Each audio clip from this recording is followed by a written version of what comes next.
Welcome back to Football with Ben Roethlisberger. I am the Grinch, and I am joined here, as always, with two-time Super Bowl champion, Ben Roethlisberger. Hey! What's up? What's up, Grinch? What's up, man? Merry Christmas. Merry Christmas. What's, no, you're just the scariest. Those eyes are creepy. What do you mean? Creepy eyes. These ones? You're going to scare all the kids. These eyes? Do we need to put like a parental, like, TV 14 on this because of your creepiness? What do you mean? Dude, I'm going to be honest with you. Can you even see? I can't see anything. This is the most inefficient mask ever made. Oh my goodness.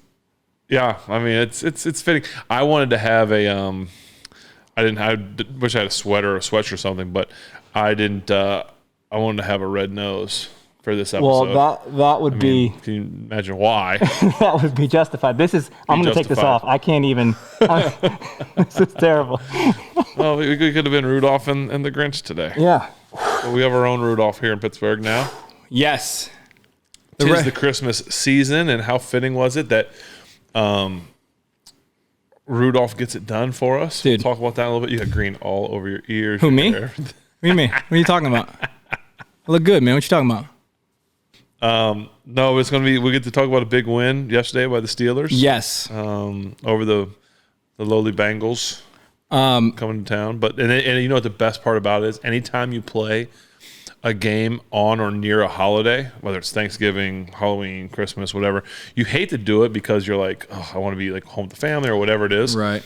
But when you win, it makes the holiday so much sweeter. So Christmas right now for the Steelers and for Steeler fans, like it's gonna be a good Christmas this year for everybody because it could have been really ugly had they lost that. Oh yeah, dude. And it was not only a win, it was an absolute blowout. Oh, beat down. From the second play of the game. Yes. So it's the greatest way. But we'll get into it because I got notes here on the game.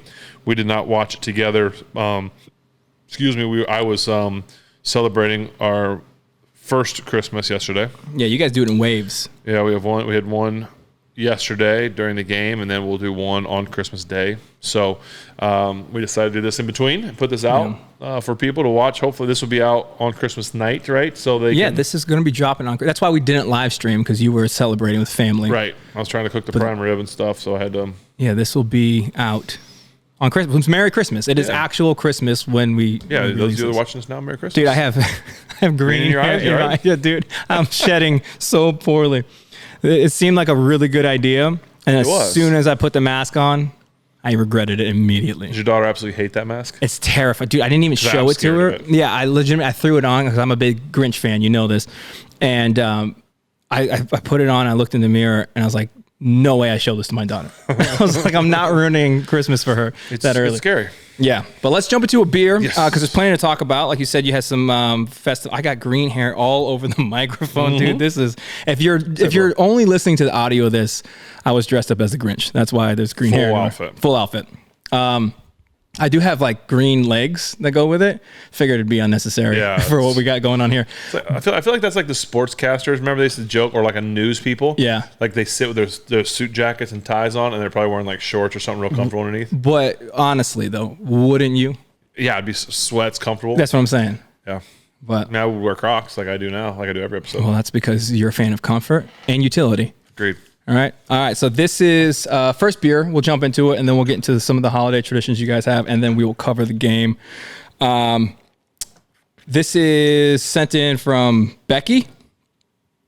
Yeah, Becky. And the only reason why I was asking that is because it says Becky on the note real big. I don't know if that was the type of note paper it was, or it was actually her name. So this is a Kentucky Bourbon Barrel Ale. All right.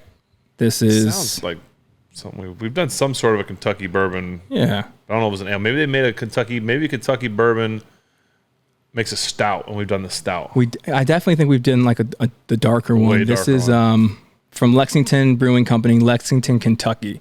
Of course not. All right. You got it? Here, you want to do this, and I'll read this. We'll move this move this thing on along. Ben and Spence, greetings from Kentucky, where 95% of the world's bourbon is made. I wanted to send some Southern hospitality your way by sending this Kentucky Bourbon Barrel Ale, brewed by Lexington Brewing Company and Distilling Co. in Lexington, Kentucky. So these people also make bourbon that's probably delicious. Home of Moon Township native John. John. He's the head coach of men's. Coach Calipari. Yeah, Calipari. Coach Cal. Yeah, Wildcats basketball team. There you go. You know me in sports. Yes, I know. Super good with it. True. Coach Cal. Big shout out. Love Coach Cal. Yeah, so here we go. Okay. I don't know what the ABV is here. Well, it's aged in a bourbon barrel. It's an Asian bourbon barrel. Some of Kentucky's finest distilleries. Oh, she says it here. 8.2. 8.2.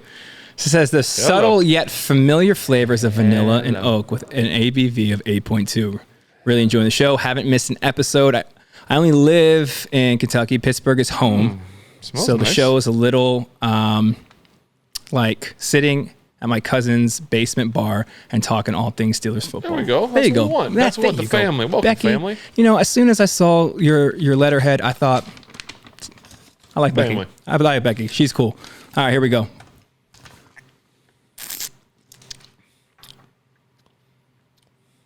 Huh.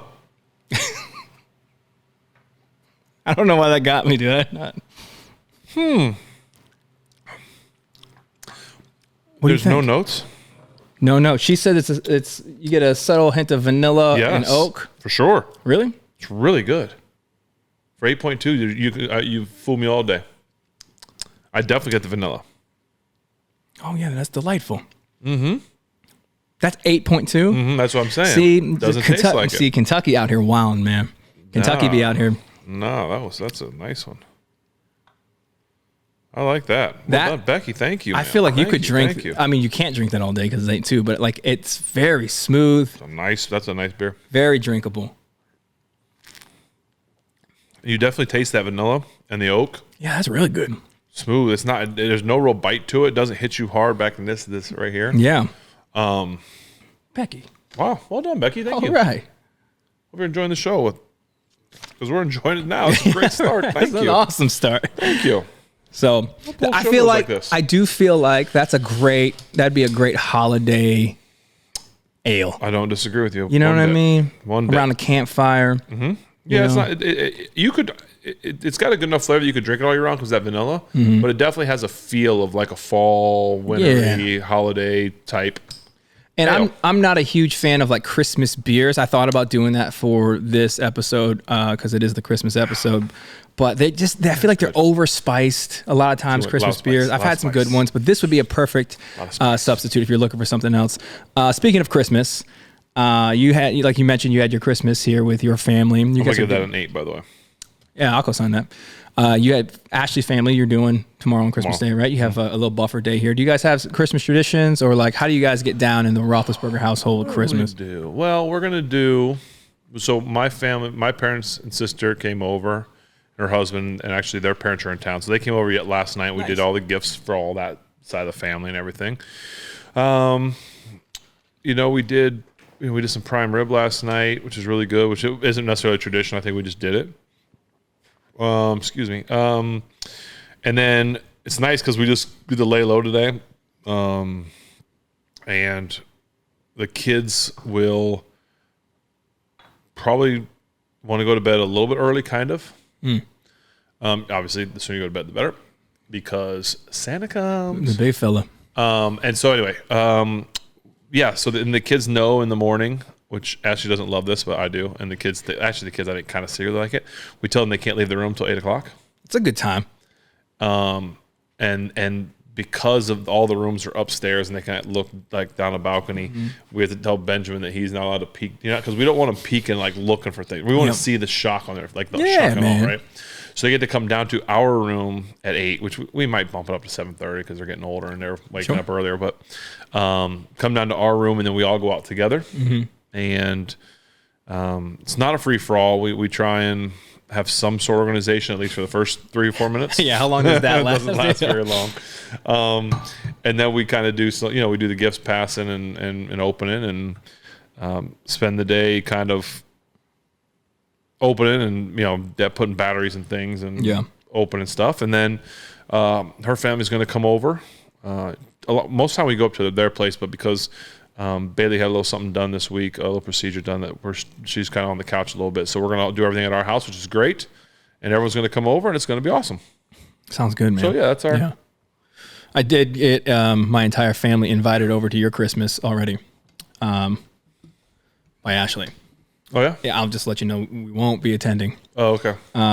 But save us some leftovers. Oh, definitely will. Yeah, definitely will. But I feel like with Christmas traditions, I feel like at least with me and Ken's, we've been like the vanguard of starting some. Did you guys do that, or did you guys have some that like passed down? Yeah, no, we got some. I mean, we used to do like, I remember, I'll never forget like going to my grandma's house, my dad's mom, back in the day, Christmas Eve, and we got to do like a present with them, and then we'd have like the little pizza rolls, the cookies, all the that sounds amazing, all that stuff. Yeah. We'd stay there real late and whatever. That was always like our Christmas Eve tradition. But I think that's great when you have a family and you join two families together. Like, you want to bring some stuff together, but it's also great to start your own stuff. Yeah. And so all four, like, what's a cool, unique tradition to start? I think that's just fun to do. Yeah. Like, do you guys have something you're doing? Like, No, you're just looking for something? No. Well, dude, our family's all over the country, right? So like we never, we don't have like Christmas Day traditions. Like, I think I'd mentioned on here before, like we do an ornament every year. Mm-hmm. My wife and I sit down, we look through our calendars, and we look at like pivotal moments throughout the year. It's stuff that was like important to us, or big life events, or ways that we feel like God showed up in our lives and our lives of our friends. Like maybe some stuff that we were praying for, and we write it on an ornament and we hang that. And the goal of that is, when we're old and gray, that the whole tree is decorated with just our life story, right? So we started that one. I don't know where we got that. We probably stole it from Pinterest or something, I would imagine. I have no idea where. I think my wife came up with it. She's clever and creative like that. But it's Christmas morning. This is like the dumbest thing ever. But for me, it's a necessity. I have to have a cup of coffee and listen to Mariah Carey, All I Want for Christmas Is You. Okay. Listen, one of the greatest Christmas songs ever. I can't hit none of them notes. Of course, no one can. But internally, it feels right. No one can. Yeah, that's pretty accurate. No one can. I feel a lot better about myself. So that. Like that. But and then I would typically have a bonfire. I can't do it at the spot I'm living now, but I would typically take all like the cardboard. Like in the morning, or when we're done. Yeah, you take all like the garbage, and I just have a huge bonfire and enjoy that second cup of coffee. So, but it's exciting, man. Christmas. It's way better with kids. You said that to me a couple years ago. It's going to be, it just gets better. I mean, you're still, though, Key's still going to like just want to enjoy ripping it and playing with the paper and the boxes. But like, as you get older, every year I think it's a little better. The kids get, like, all three of ours are like super excited. They actually wrote letters. They're still writing letters to Santa, like as of like 2 days ago. You don't think Santa's like done making stuff yet? And then they'll write. And this year was the first time that I can remember that they wrote letters for each other, kind of. Really? Like Bailey wrote, Bodie would like this, and Bodie's like, hey, Bailey wants this, and so I don't know if they thought that was going to like get through better. That's solid parenting right there. It was cool though. So it's fun. I think Christmas is such a neat time for all of us, and for like I said, the kids. So it'll be we're excited for it. Yeah. So anyway, well. We got a lot to celebrate. Not only the presence, the birth of our Savior, but we also got a victory, as you mentioned. Yes, we did. We as Steeler fans are sitting on a good feeling. We're feeling good, feeling strong. It was a good showing. If you don't know what we're talking about, well, we blew out the Bengals yesterday, 34-11. I feel like there's a lot to talk about, man, but I'll just tee it up like that was an awesome win. I did not expect that from Mason. I'm extremely happy that it did happen. When I say I didn't expect that from Mason, it's just we didn't know what to expect at the quarterback position. The fact that he came out early. 700 and some days since it started. Yeah, so that was awesome to see. I'll tee it up like that. What did you see? What did you like? What was your take on yesterday's game? Yeah, I mean, I think so. I kind of just, as I watched the game, I just took notes. I literally just went through and was like, boom, boom, boom. So I figured maybe I'll just kind of go through it and read it, and it'll kind of be the notes will be as the game went, so we can kind of get to it. If there's something to talk about, we'll talk about it. But I think coming into the game, the question was obviously surrounding a 3-game losing streak. It was around the quarterback situation, Mason playing for the first time in, I think they said 700 and almost 800 days. Starting? First start. Yeah, wow. Last start was when I got COVID and had to miss a game, and we tied Detroit, which is crazy. Yeah.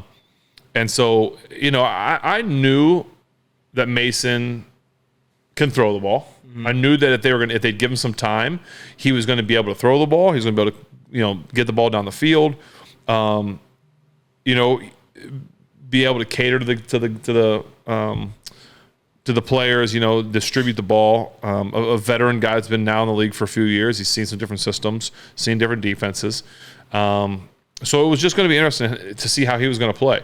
I thought that was one of the main stories. The second storyline coming in was the play of Jake Browning, the quarterback for the Bengals, who had been filling in obviously for injured Joe Burrow, who had been playing. His first game was against us, and we destroyed him the first time. But since then had been playing really well. Mm-hmm. And so let's see what was going to happen there. They were a team that lost 2 big players that weren't playing in Jamar Chase, who obviously is a stud, is going to hurt them a lot. And then Reeder, their big D nose tackle, or D lineman. He's a run stopper, leader, I believe a captain. I mean, a guy that really can establish himself in there on the line. So those 2 guys being out were going to be key to that game. And I think the third and final thing going into the game was the Steelers' safety, the secondary situation, obviously with KZ being suspended for the season, which I thought was a little crazy, and also Minka being out. They're going to move Pat Pete to the secondary, into the safety position, which he has never, I think maybe hadn't done that or only done it a couple of times. So I think that makes you a little nervous, but yet I in my note, I said, you know what? The good news is Pat Pete's a vet. I mean, to me, that's awesome that he's able to do that you can put him in that situation. Now, you're still probably going to protect a little bit, okay, they showed a lot of 2 zones and stuff like that, and I thought he did it. I saw him a couple of times being down, and then he'd run back. He disguised really well. Mm-hmm. So for a guy that plays corner and nickel to be able to do all the stuff that he did yesterday was going to be key to the game. And obviously we can get into it as we go. But, starting the game, defense gave up a first down. Kind of like, okay, they're driving. Let's see what happens. But, basically 6 plays, get a stop and get a punt. And so I think that's how you want to start the game. You come in, let's get Browning, make sure he doesn't come out of the gate on fire and see what happens. And I know they're thinking, okay, let's just give the ball to Mason and let's see what happens. And so basically the first note I took was before the offense, before they even took an offensive snap, my 2 notes I took were Mason really has nothing to lose. Mm-hmm. He can go out and play free because no one's really expecting much. Mm-hmm. And if he doesn't do very well, it's what they're expecting. If he does well, it's like, whoa, we never expect. So he has nothing. He can go just play free. Sure. And so I put that down as a note. And then the second one I put was which I kind of alluded to a second ago, was I expect Mason to throw the ball more because he can throw the ball well. He maybe doesn't have it in his legs like the other guys do, but he can throw the ball pretty well. Always has been. I mean, he's a lot of records, I think, at Oklahoma State. Yeah. So I expected to see him throwing the ball. So those were kind of the keys before we got the ball first. And then sure enough, second play of the game, we throw a simple slant route. And I've talked about it on this, and it goes 86 yards for a touchdown. Yeah, gotta love that. 80-something yards.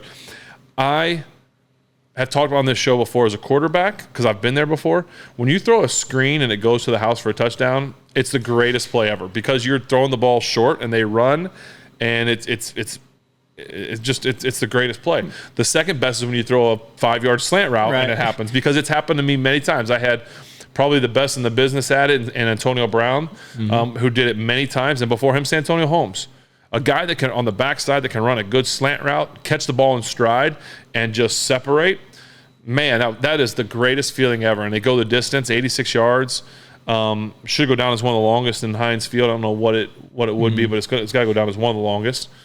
That play that they ran, I don't know the exact play, but the combination of what we call a D slant, a diagonal with a slant coming in, is a play that I would audible to all the time. We'd hit Antonio on it, like I said, Santonio Holmes. It's a great beater for man. because if your guy can run a slant better than their guy can cover it, he's going to catch and run. And if you put a good ball on him, which Mason did, he can catch it in stride. Now, their safety, I think, took a horrible angle and knocked down the corner, and all kinds of stuff happened. Yeah. But, man, you can't ask for a better start for Mason. I mean, you're throwing a slant route. I mean, it's a super easy throw. It's a great completion. Well, we call that a great drive, like drive starter or confidence builder. Things that, maybe he went to coach and said, hey, I really like this play because I love throwing the slant. Mm-hmm. He got the look he wanted. He went to the proper side, chose the proper guy, and waited for a second window and made a great throw. So you love that as a quarterback. You love it as an offense. I know Tomlin, the fans, everybody had to go nuts. And then you think about George Pickens. George's like, how you like me now? Right? I mean, we'll get to it more, but that was a huge start for the offense, for the Steelers, for Mason, and then obviously for George. Yeah, what do you think, obviously because we weren't there, but what do you think that did in the actual stadium? I mean, obviously it got loud. You're seeing Mason start. That's something that the fans have been asking for. He gets the opportunity after being brought in the previous week for, 2 minutes. I think he was in for the previous week. And that's how you come out the gate with. He had a pretty decent run from Najee, and then all of a sudden this second pass goes to the house with it. Mm-hmm. Like, in that moment, are you as a fan, is that solidifying your I told you so, he should have been in there? Or is that like a, hey man, that just got lucky? Or what? Maybe a little bit of both. Yeah. I think it's probably like a big sigh of relief, like, all right, here we go. We got a lead. Like, that's big. I think if, and I'm not taking anything away from it. I said I've benefited many times from throwing a slant for a touchdown. I'm not taking anything away from it. But it's a relatively simple throw. Mm-hmm. But he did what he was supposed to do. That's the key to it. You could say it was a simple throw, but all it takes is like a little bit off his numbers, a little bit behind. If George has to slow down just a little bit, little high, little low, little too far in front. If the ball's not perfect, it's probably caught for a first down, but that's it. But because he put it right there, he didn't have to slow down for it. He was able to just hit it in stride. Yeah, it's a simple throw, a simpler throw. No throw in the NFL simple, I should say. It's a simpler throw, but he put it where he had to allow George to do what he could do. And so I think when that happens, the crowd is like, yes, like this is what it's supposed to be like. And so I think for more than, even Mason, I think it was a bigger deal for George. Yeah. I agree definitely on that throw, man, because what is it? What was the total? 86 yards? 86, I think. So what was after catching that? 70, I imagine? Yeah, 79. So that's wild. But you'd mentioned, him doing what he was supposed to do. And I think that would probably be the header of everything that I saw on Saturday. It was like, hey, it seems like you're making what Tomlin says routine plays routinely. It seems like, hey, the things that we're supposed to do right, we are executing right. And then that goes back to kind of what we were talking about, like what's the answer? And people kept saying execution. It seems like we executed extremely well, and it turned out that was the answer. For sure, yeah. I mean, just simple execution. Right. Was huge, and that's what happened. And I think they took advantage. I mean, so my next note is really like the Bengals start driving down the field, putting together a real nice drive, and then next thing you know, Browning throws just a mind-boggling interception in the end zone. I mean, he's getting chased out of the pockets, third down, just throw it, just like. I don't even know who's throwing it to. Like, sometimes it's like, okay, you throw a jump ball to someone and they intercept it, but I couldn't even find anyone around him when I watched the replay. He looked like, I don't know if it's their tight end or their slot guy that was probably 10 yards in front of where he threw it. It was bad, but that's a huge mistake. You go from 3. So now it's 7-3. Instead, it's still 7-0, and now the Steelers get the ball back. Mm-hmm. It just a really, really bad mistake on their quarterback, who's been playing really well recently. So it's just a mistake that you can't make down there, especially when you're playing against our defense, a team that you don't know what you're going to get in Pittsburgh, the offense. You got to get points on the board, and so that was mind-boggling by me. But and then my next note is from Mason, going almost 800 days since his last start is really impressive that he's been able to come out and do what he's been doing. He comes out, they're completing balls, spreading it around to different guys. I noticed Pat didn't have any targets, I don't believe, which I thought was unusual. But basically I put here, they must be watching our show. Because at the end of the first quarter, they finally called that fake screen pump, rocket laser that I've been talking about, and Mason threw it and completed it. I'm like, hey, finally they called it. But what a great drive after that turnover. They go down the field. The Steelers are driving, and basically you run a jet sweep to Calvin Austin on the 7-8 yard line. And I thought that the key for that play was not just the desire by Calvin Austin to get in the end zone, but if you watch Jalen Warren throw a block on that. I was going to ask you about that. He leads around the edge. He literally knocks his guy off his feet. Yeah, he does, dude. And gets Calvin Austin into the end zone. Yes. And so I have to be thinking that Jalen's like, hey, George, see, this is how we do it. Because that's an effort. Yeah. And when you watched his comments this week, Jalen's, he was like, seemed kind of baffled by the stuff that George was saying in terms of I didn't want to get hurt. And to me, to see Jalen go out and around and knock the guy on his back, pretty cool. Yeah. That's selfless. That's team first attitude by Jalen Warren. That's pretty awesome. Yeah, and that seems to be indicative of that guy's entire being. Jalen Warren seems to be a dude that is. I mean, he's what I would imagine every coach wants in a football player. Hard worker, team first guy. Yeah, seems like that. Crazy talented. Yep. So that was one of the major storylines going into obviously all the stuff that was happening with George and the media, and then Tomlin had to answer for it and interview. It was just a whole soup sandwich of like crazy stuff. And something that stood out to me, man, was the last couple of weeks, talking about the Steeler way. Obviously, you caught some heat for it in the media. I do think the media probably misunderstood what you were saying. But guys don't listen to the whole thing; they just take clips. Yeah, so and I get it. Like, listen, you have the right to feel and think whatever you feel and think. I do think that if you were to give that statement some context, you would probably gain a little bit more of an understanding around it. But it is what it is. But I was thinking about the Steeler way. We always talk about it being toughness, and I do think there is a toughness that probably hasn't left in the Steelers organization. But one thing that kept coming out of these different legends talking about the Steeler way was this sense of loyalty. It was like this when I look back at like the dudes that I didn't get to live through watching, and I think about you guys in the 2000s. Like, it was like a yo, I'm gonna go out and fight for my brother mentality. For sure. And I think if anything, maybe that was kind of rocky and maybe throughout this season. But yesterday, I felt like it was there in spades. I felt like they had this kind of common enemy almost in the media. Like, they were like, us against the world. Yeah, it's like, dude, these people keep popping off. They keep saying X, Y, and Z for whatever. Let's go out and do our job. And I think they did that. Now, I don't know that to be true. It just seems like if I'm going to get raked through the coals and headlines, I'm going to go out and ball out. Yeah. No, I would agree with you. That's what it seemed like. It's like, hey, listen. And listen, to me, the criticism was warranted. I mean, guys came out and said, listen, that's just what you see. We got criticized for not. You're talking about with George and blocking and stuff like that. Yeah, just the mindset and mentality, what it appeared like. And so, and then he comes out and says, I don't want to get hurt. I'm not blocking, I don't want to get hurt. Like, that's everything we had talked about in terms of the Steeler way. So, it is what it is. But, yeah, I think that sometimes as a team, you get the media, players, all these people come up and against you, and it's like, we got to go out and just play and perform. And I think that's what they did. I mean, that was a total team win the other yesterday. You have, like I wrote here, you couldn't ask for a better start. Yeah. Offense, defense, I mean, everything was working right. And you're right, it just felt like they were playing together and playing for each other, and that's awesome to see. I love that. I think that can take you a long way when you play for – now, listen, it's always easier when you win too. Yeah. When you lose, it's things get magnified and whatever, but I don't know. Yeah. I don't know. Well, let's do this, man. There's plenty more to talk about in this game. We definitely will cover it. Let's jump to this next beer, and then we can talk about what it means. Well, actually, I would love to hear some insight from you on the defensive side of the ball, because I thought their run was non-existent, which is crazy to me, because I remember texting you at one point. I'm like, dog, you have Joe Mixon. Yeah.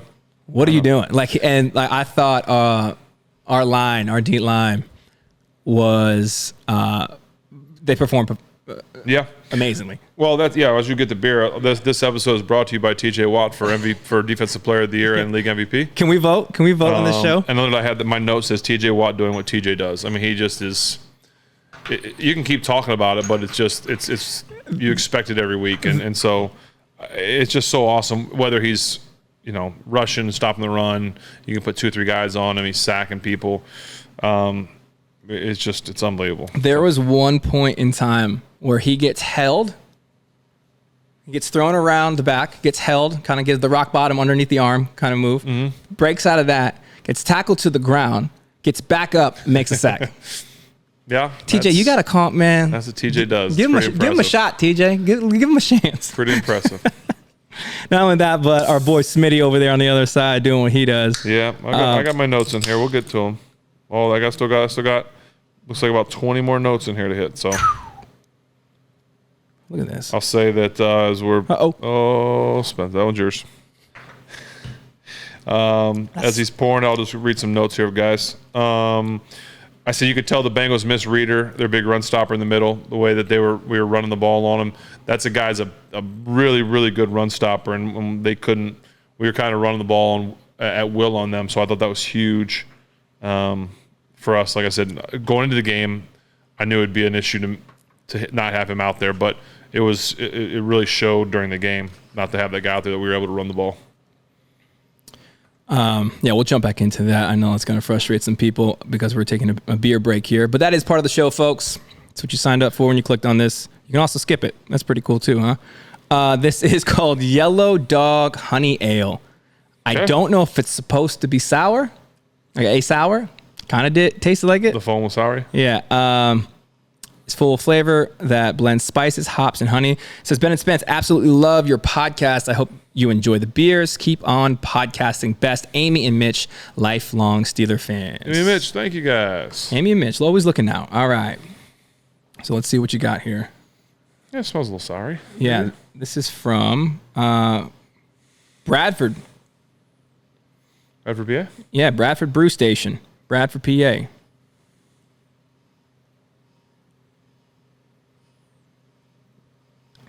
Yeah, it's sour. Is it? Okay. Not just me. It's good, but it's sour. Go. It's floral. Yeah, man, I don't hate that. No.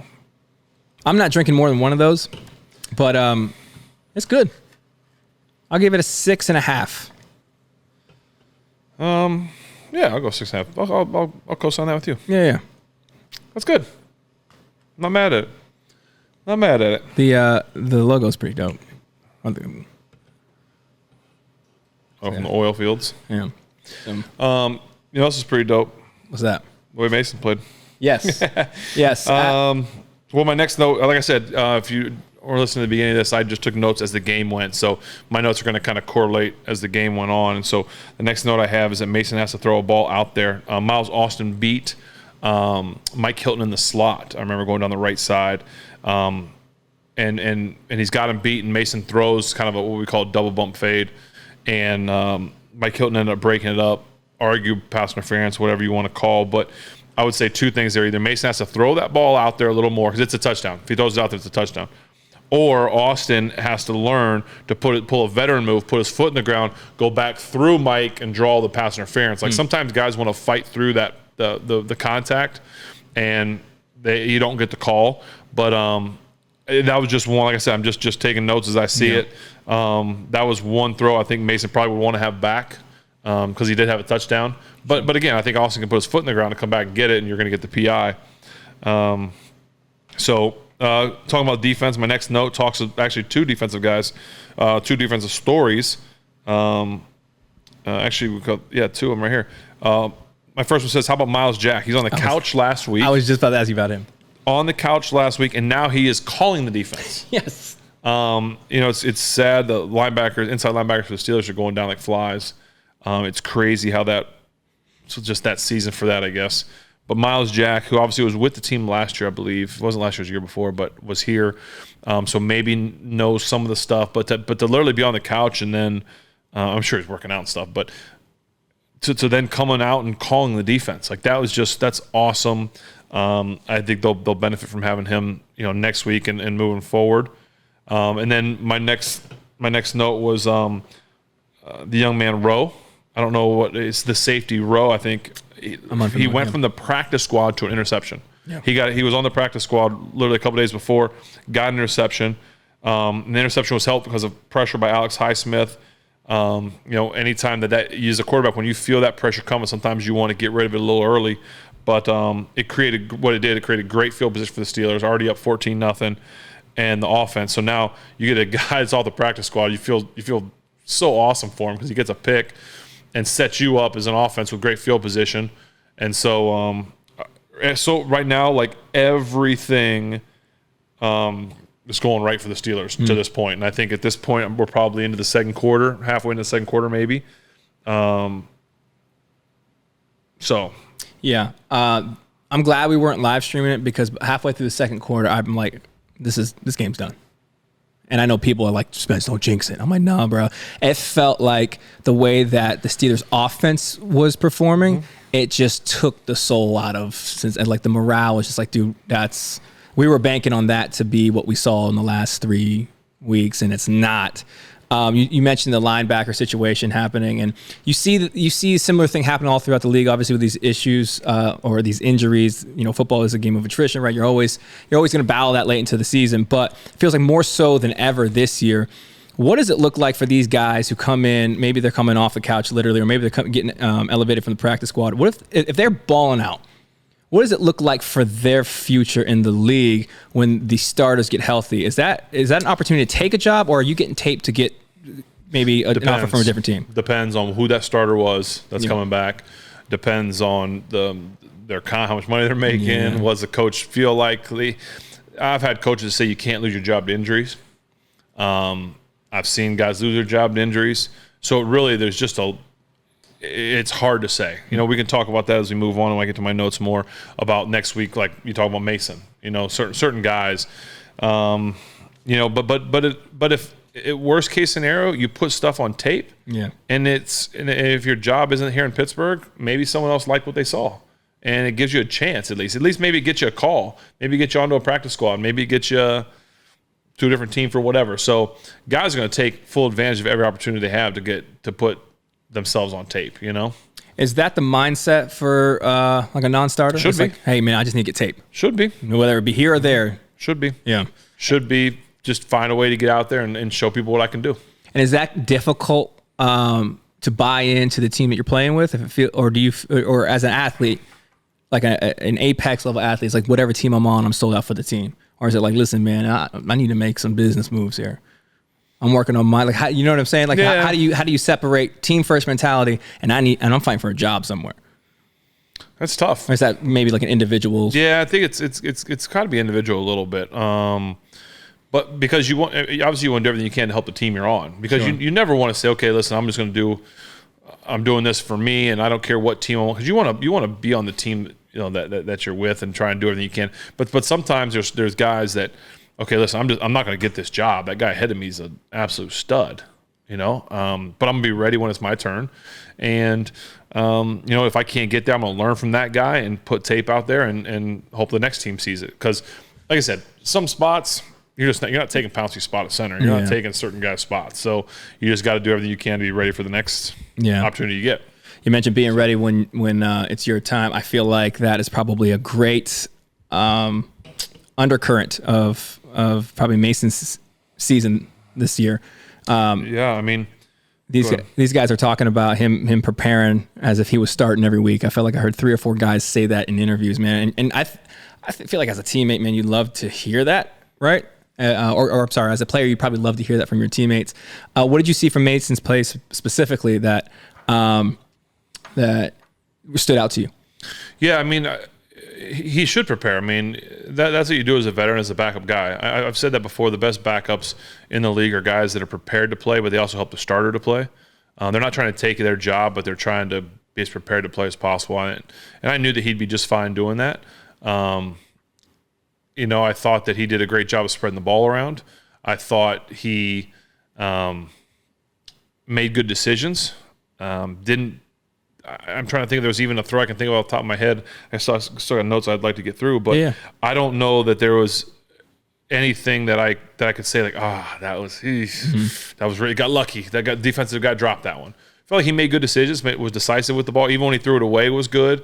Late in the game, I remember there was a play that went to go hand it off in the end zone, and he bobbled it, or the receiver or running back kind of fell down. Something happened. Yeah, Jalen tripped and he ends up like just heads up, diving out of the end zone, not getting a safety. Not to cut you off, but I thought Jalen's performance on that play was great. He realized he botched it. Instead of looking for the ball, which would probably be instinctual, he got up and took the blocker, knowing that Mason was back. I thought that was great. Just to get out. So, I thought that was a career day for Mason. Yeah.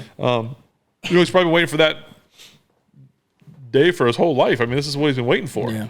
So I thought that was good. I thought, I put a note down here, you couldn't ask for a better offensive performance considering averaging 15 points a game. Now you got 21 early in the half. I mean, that just does something to you as an offense. When you can't get it going and all of a sudden you get it going, and it's partly because of what you did, but it's partly because of what the Bengals did to help you. Yeah. It's partly because of what the defense did to help you. All things considered, but it just gives you this puff of confidence when you're struggling to do stuff like that. But I wrote I'm losing another middle linebacker in Roberts. That's brutal for them. Yeah, especially him, man. Okay, and so this must be early in the game, early maybe halftime. I put the question is going to be: are you starting Mason or Pickett next week? Mm-hmm. If Pickett's healthy, if you're head coach, what do you do? I think you go with Mason. I don't think you. I think partly because listen, Kenny's your future. Kenny is your guy. I think you need to protect him a little bit too. Obviously, you'd like to get him on the field and play, but if he's not 100%, why not give Mason a shot? What he did this week, 300 points, 34 points, threw for 200 and almost 300 yards, seemed to kind of put a little spark into the team. I'd stay with him for another week. Yeah, I know you're going to. It's going to be a lot different now. You're going to Seattle. It's a much different football team on the road. It's a lot different than playing at home on Christmas when you got the fans cheering, like chanting your name. Yeah. So it's going to be hard, but I just think that you stay with him and give him another shot. So that's the way I would lean. Yeah, that's just my opinion. Yeah, man, I agree. I feel like a lot of Steelers fans would probably agree with you on that. I feel like for me, it's not just the offensive production, but to your point about keeping Kenny healthy. I mean, that's who you've chosen to invest in. And I think at this space, I don't know where we are at fighting for a playoff spot. Still fighting. But like fighting. If you got a dude able to do that I know, granted, they were, 7-17 coming into it? They were? 8-6, right? 8, I'm sorry. Yeah, I mean, it's not like he did that to the Chiefs, right? Yeah. But still, man. Take when you got to get it. It was you take when you got to get it. Very impressive. So, yeah. That would be interesting to see. When is that decision made? I assume it's being made as we speak. Yeah. I mean, they're watching the film, they're talking about it. They're watching the film with a more critical eye than I did, saying, okay, this is a great play, it's a great play, it's a great play. Maybe in their mind, it's like, okay, this wasn't a good read. This wasn't maybe the first decision made, but it ended up working out for them. Those are all things that those guys they're watching the film. They know what plays are called. They're the ones they're talking about. So only they can answer it. But from what I saw, my eyeball test, I thought he played really well. Give him a shot. Does that happen in those rooms, man?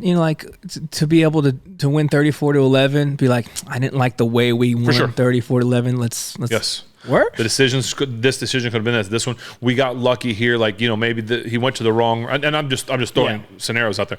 Maybe they went to the wrong read, but we got away with it because a guy fell down or a guy made a great catch, or maybe on defense TJ was supposed to rush and he dropped into coverage, or Alex got his interception. Yeah, right. Alex, I didn't get to that yet, but Alex gets an interception later in the game.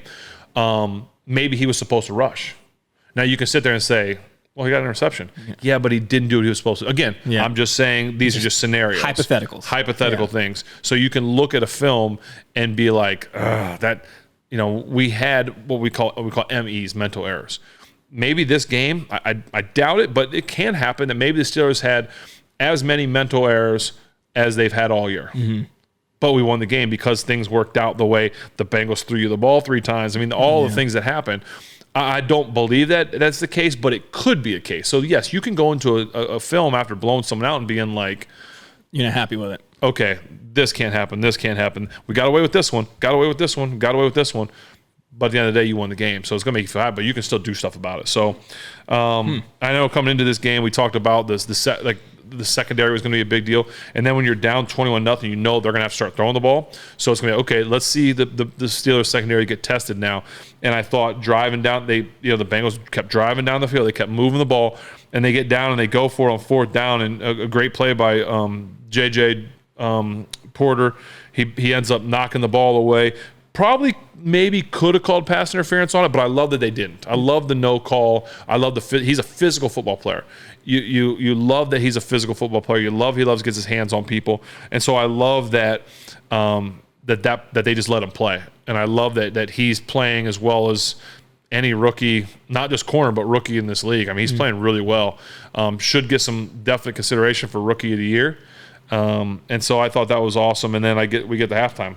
I guess I just now to halftime on my notes, but I thought you couldn't ask for a better half for the Steelers on all phases. So I thought, it's just you literally, it's like we've had so much going on, and I'll get to it as I get down here more. But I want to talk about it. That's Tomlin. It's Tomlin getting his guys ready to go, and I have some thoughts on that. But coming out and I thought there was an awful holding call on Dan Moore. I just want to put that out there because I know people like to get on Dan. Awful call. No, not the refs. You talking about the refs made a mistake? I had my next note was a great. How about the answer by Pickens? Just total game.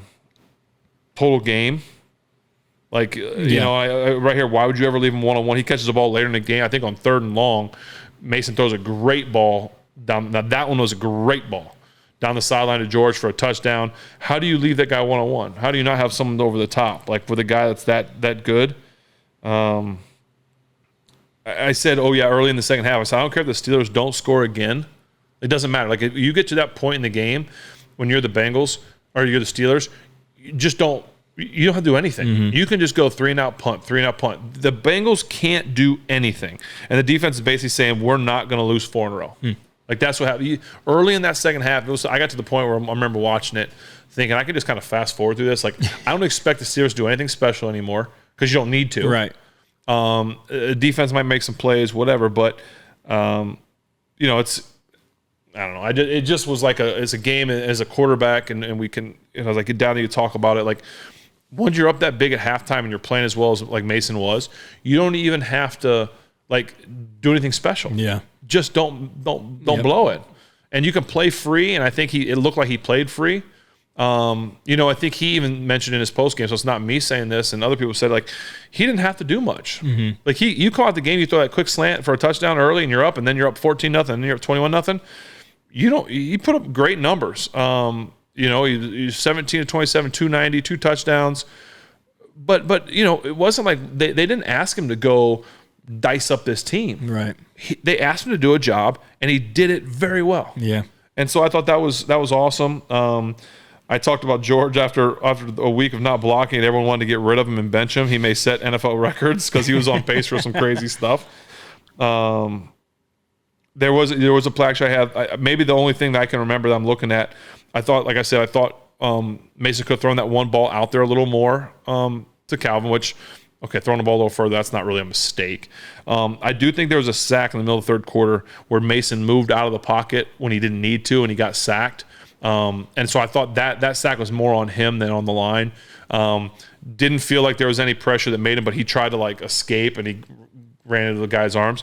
And if you're going to say that that's the only mistake that Mason made, it's a good day. That's a good day. It's a good day. That's a really good day. I have a little note here. Joey Porter Jr. got called with a holding penalty again. I mean, it's just what happens. We've talked about that on this show. Yep. You deal with it. I feel like what he should do is he should put the same colored gloves on as the opposing jersey. Oh, 100%. Because then you can't. He wore those bright yellow gloves, and it just sticks out like a sore thumb. You ever hear Edelman talk about that? Belichick would make them. It's like, hey man, what are you doing with these red gloves over here, bud? I totally believe it. You absolutely should. He would get away with so much more stuff. So he should know that. His dad should get him on that. But then I got my next note was a huge sack by Alex coming on the edge. Love to see it. Oh, I do have another one here. I guess there was he missed Deontay at the beginning of the fourth quarter, which could have been it could have been like, I think the nail was already in the coffin, but it could have been the real nail in the coffin. By the fourth quarter, they had no business even. There was nothing going on. Yeah, so he did miss that one again. I have they called a holding holding against TJ, and then a false start by back-to-back plays. That's just the legend of TJ. That's TJ getting after the hot dog man. It's like he creates false starts, he creates holds, he creates pressures, he creates hurries, he creates rushed throws and all this stuff. Again, TJ for MVP. So you would probably know this better than me, but from what I recall, they brought somebody to block Alex on the other side. They brought somebody up and brought somebody in. Okay. I felt like I heard it on the broadcast, and but it was probably fast forwarding at this point. Yeah, but it was like specifically like, hey man, we need somebody here to minimize this issue, and that did not happen at all. I felt like Alex played a great game, man. I love every time our edge rushers get sacks and interceptions. Well, and that's what I said. Like I put on my note, Alex's pick was awesome. I said that's a great pick for anybody, let alone an outside rusher. Like his job is to rush and get sacks. It was all hands, and he makes a great play, which we know he's a great athlete. We know he can do it. Friend of the show, has been on the show. He is a better human being than a football player, and he's a pretty dang good football player. Yeah. But I was just so happy for him to get that. I think those two guys, between Alex and TJ, they just feed off each other. I think they push each other. TJ gets all the accolades. I think Alex is he's such a great person. I think he's okay with it. And I think TJ's okay when Alex gets interceptions and stuff. But it pushes themselves, right? They each want to make the other one better. And it's fun to watch. It was such a great play by him. That was kind of that's the end of my game things. Okay. Yeah. We touched on, cause I have a couple questions that I put down here. Okay. And one of them was about, who's available next week for quarterback. I think I already talked about that. Pat, we talked about briefly, had no targets, which I thought was interesting because I know Mason does like to check down and like to hit those over the ball stuff. Yeah. So it'll be interesting to see, if Mason does go next week, will Pat get into the game plan a little bit more? Will it be more the same? What will happen next week if Seattle takes a lead and the Steelers have to come from behind and throw the ball a little bit more? Like, will it be a perfect game like it was this week where you got a big lead, you don't have to do too much? Those are hard to come by all the time. Yeah. So let's see what happens. Like I said, you're going on the road. And like we said, Mason said it himself. Like, he didn't have to do that. He didn't have to do much because of the way the game was going. So I thought that all those things were big. And I think the last thing that I wanted to just kind of talk about briefly in the game and finish was, I said Tomlin led his team and willed them to victory, which says a lot about his leadership and what he is as a coach. After all they faced this week and all the distractions, it was a great job by him. So I just think that, he got his team ready to play a divisional opponent. And obviously the players are the one playing. Coaches coach, coaches prepare, players are the ones that have to do it. So you can, as a coach, you can only do so much. But what he did to fight through the distractions this week from players, from media, from former players like myself, I thought it just showed the Hall of Fame coach that he is, the leader that he is, that he was able to rally the guys and say, hey, listen, they're coming to our house. This is not going to happen. It's a team that's surging in the Bengals, but we're going to go out and take care of business. And I thought they did that, and they were led by a general that did a great job of leading them, and the guys – They bought in. You have to buy into what a man's selling, and we all know Coach Tomlin's a great salesman. I mean, he sells you with words, he sells you with all these things, but you got to buy into it. And I think that I thought that the team did a great job of buying into what a great leader sold them. Yeah, man. So you've been in that locker room before, obviously, and you've had some difficult stretches along your or throughout your career. What does that conversation look like when Tomlin comes in? It's like, hey.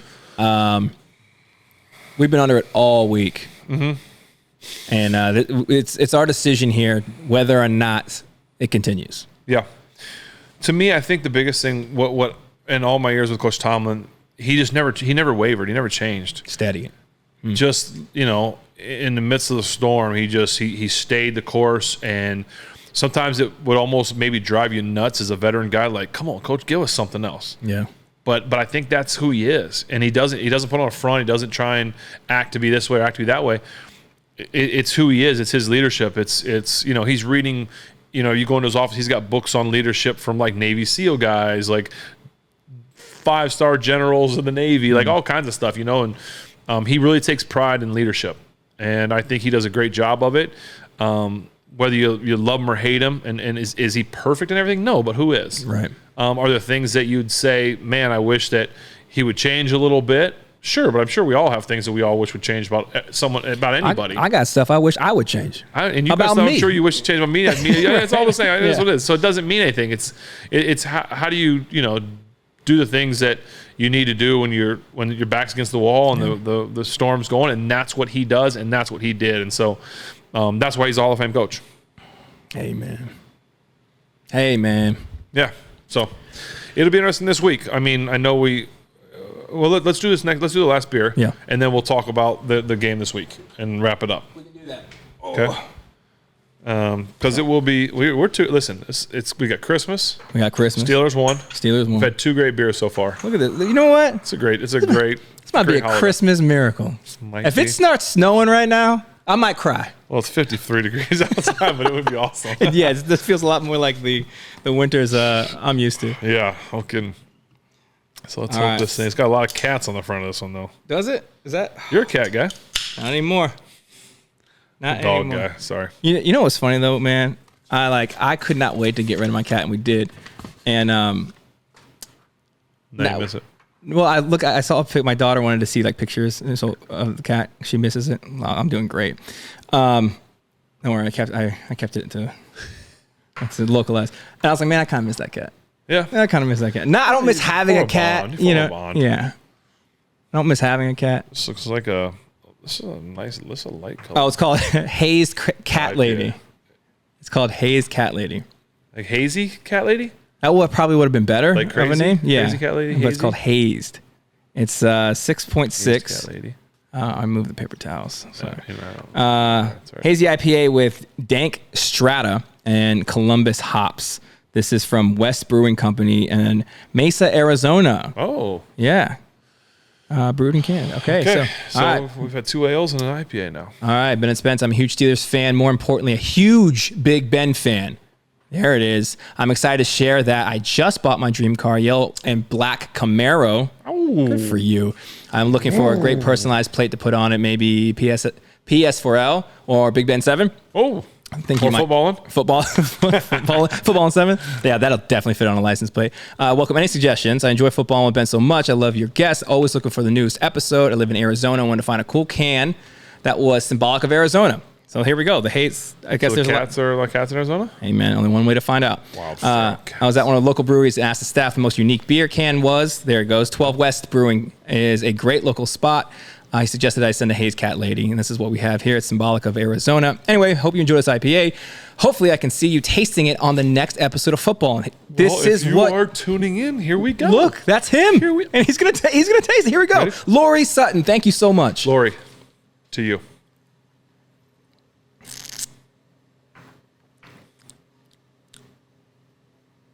Haze Cat Lady. What do we think? From 12 West. I expected it's very interesting because you hit the IPA early, right? The hops. Yeah. And then you expect it to hit you with that hoppy ending, and there's no hoppy ending. Really? That sounds really no hoppy ending. Yeah. Well, it's because this is a family. It's because this is a family show. All right. Totally unplanned. Why? I feel like that would be a good IPA name though, because IPA. Hoppy ending? Yeah. Like, where's that one at? Lot of sense. That's got to be in existence. These names are crazy. If not, we would have been. Yeah. It's so not hoppy. We could make our own beer. We would have been 100 Airs. 100 Airs. We could have been. What did you think about that? Unless it just went bad. It's smooth, man. It's super smooth. What date? When did you send this in, Lori? No date. It was one of the more recent ones. It's one of our recent packages that we have over there. I really like that. That's you're right. It's not like bitter. It doesn't hit you with the it's very smooth. Wow. Mesa, Arizona. Did we say the trifecta? Look, dude. Did we say the trifecta? Thank you, baby Jesus. How would you rank these? 1 to 3.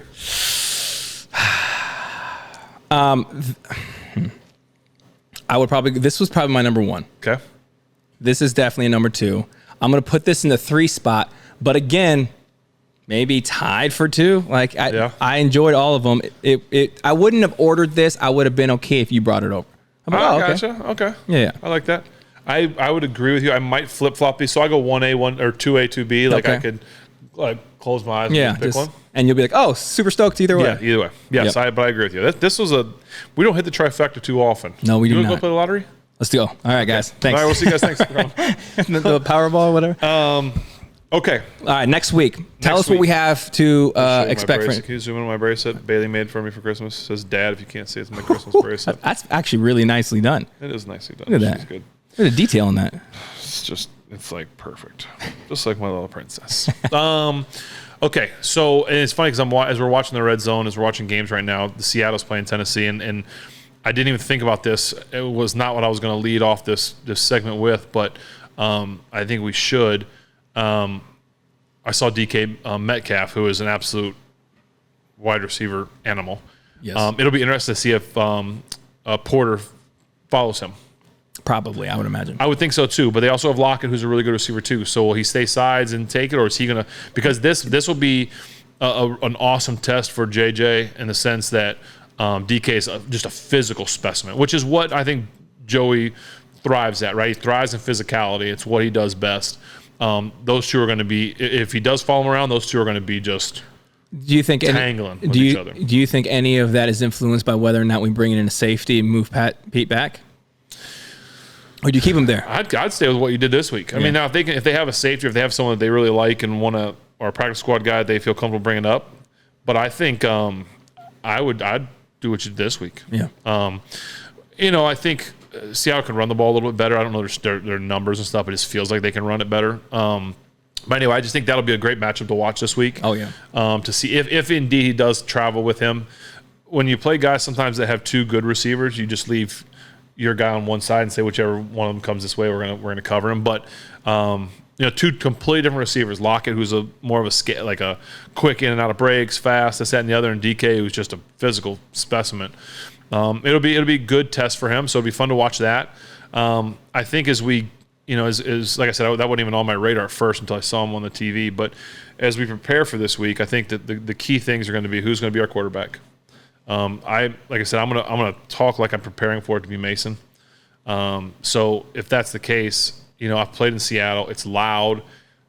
I don't know. I need to probably catch up more. If they're still kind of in a playoff race, like do they have a chance to make the playoffs if they win out? Mm-hmm. That'll be big because they'll be, and I think they probably need to win today in order to keep doing that. But I want to see kind of like, are they going to be out there to play? I think Coach Carroll will have them ready regardless, but I think it'll be important that we go in there with a mindset and mentality of this is not going to be like the Bengals coming in here. We're going to a hostile environment. Like I said, loud, silent count, hard to play. It's a lot different as a quarterback to use a silent count as compared to using your own cadence at home. So I think that'll be big for Mason. I think last week this week against Cincinnati we talked about how Mason didn't have to do much. He did plenty. He threw touchdowns. He led the team. Yeah, because he didn't have to do much, and because of the way the game was going, he didn't have to throw the ball, 40, 50 times and come from behind and lead stuff like that. But I think, how's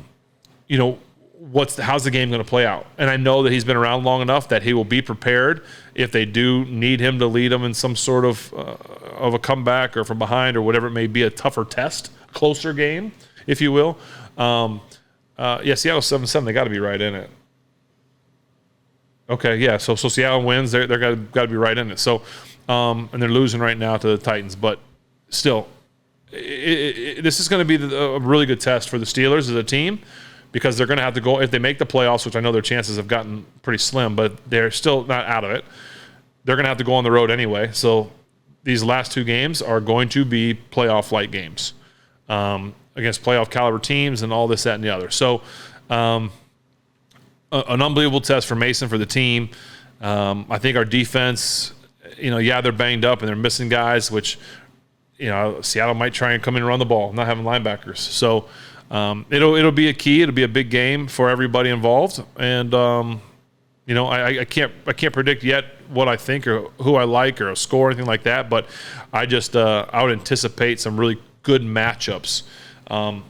Mason, that defense, DK and JJ, Watt coming off the edge, doing his thing, and Alex. So I anticipate a really good game.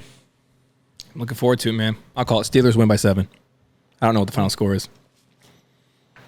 Easy. Okay. Easy. We walk out. Tomlin hits it with the... Blows a kiss to him and lets him know. It says, deuces, we out. We're going back Happy east. Yeah, Happy New Year. I don't even know when do they play. What day? I don't know. Sunday what time? Sunday? Saturday? I don't know. I don't know. These games be getting flexed and... Oh, yeah, they move stuff around. Yeah. It says 4 on Sunday. Okay. So we'll see. All right. Well... There you have it. Looking forward to it.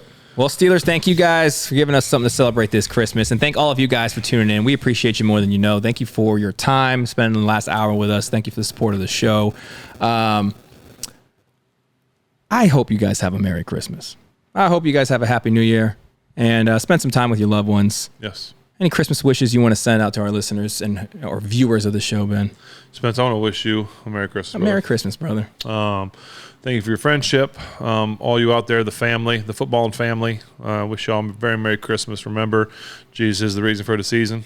So we take time, and hopefully you guys do too, to appreciate those people in your life that mean the most to you. And if there's someone out there that you need to check in with or forgive, can't think of a better time to forgive than right now. So say hello to them, love on them, hug them, squeeze your kids because they grow up fast. And Merry Christmas to you, family.